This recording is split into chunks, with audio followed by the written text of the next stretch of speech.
क्या माता पिता होने के नाते आपने कभी ये सोचा है कि बच्चे का विकास वास्तव में किसे कहते हैं? क्या केवल लंबाई और वजन बढ़ना ही विकास है या फिर इसका मतलब कुछ और गहरा है?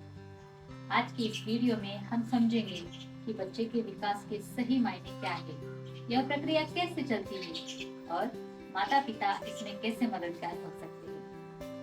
नमस्कार, मैं वर्षा और आप देख रहे हैं आंगनवाड़ी का विशेष एपिसोड प्रारंभिक बाल्यावस्था देखो।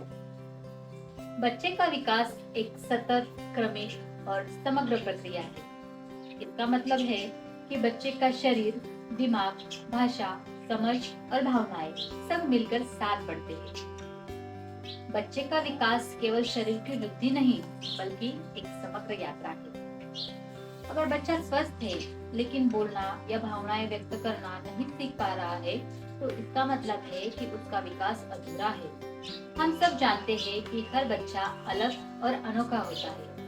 उसकी सीखने की गति, उसकी रुचियाँ, उसका स्वभाव सब अलग हो सकता है। उदाहरण के तौर पर कुछ बच्चे जल्दी बोलना शुरू कर देते हैं, तो कुछ देर से। कुछ बच्चे खेल कूद में आगे रहते हैं, तो कुछ पढ़ाई या रचनात्मक कार्यों में।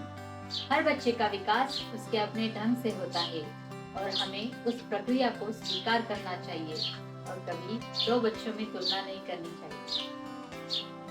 बच्चा किस परवरिश में पला बड़ा है, इसका बच्चे के विकास पर ज्यादातर असर पड़ता है। प्रारंभिक बाल्यावस्था में बच्चा अपने माँ बाप, परिवार के सदस्य, आस पड़ोस का वातावरण, इन सब को देखकर सीखता है।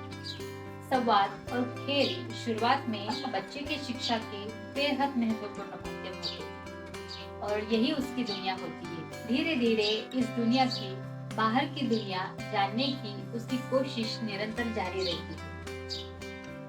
बच्चा हर चीज को क्रमवारिता से सीखता है। उदाहरण के तौर पर जब बच्चा आपकी उंगली पकड़ना सीखता है, तो यह अचानक नहीं होता। इसके पीछे कई दिनों की प्रैक्टिस, मांसपेशियों की मजबूती और मानसिक तैयारी होती है। बच्चा हर दिन, हर हफ्ता, हर महीना, हर साल ऐसे ही क्रमवारिता से चीजें सीखता है। हर बच्चे की विकास की गति अलग हो सकती है। कोई जल्दी सीख लेता है, कोई देर से। लेकिन अगर बच्चा अपनी उम्र के हिसाब से जरूरी गतिविधियां नहीं कर पा रहा है, तो माता पिता को सतर्क हो जाना चाहिए और अपने डॉक्टर की सलाह जरूर लेनी चाहिए। हर बच्चा अपनी उम्र और उसकी क्षमता के हिसाब से चीजों को सीख रहा होता है। अगर उसकी उम्र और क्षमता से ज्यादा आप कसरत करवाते हो, तो ये नुकसानदेह हो सकता है। ये भी माता पिता को जरूर ध्यान में रखना चाहिए। बच्चे का विकास अलग अलग वैज्ञानिक अवस्थाओं में होता है। अगर हम विकास की अवस्थाओं को समझ लें और सही वातावरण दें, तो हम बच्चे के उज्जवल भविष्य की मजबूत नींव रख सकते हैं।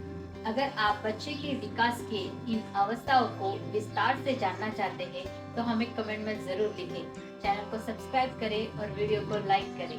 धन्यवाद।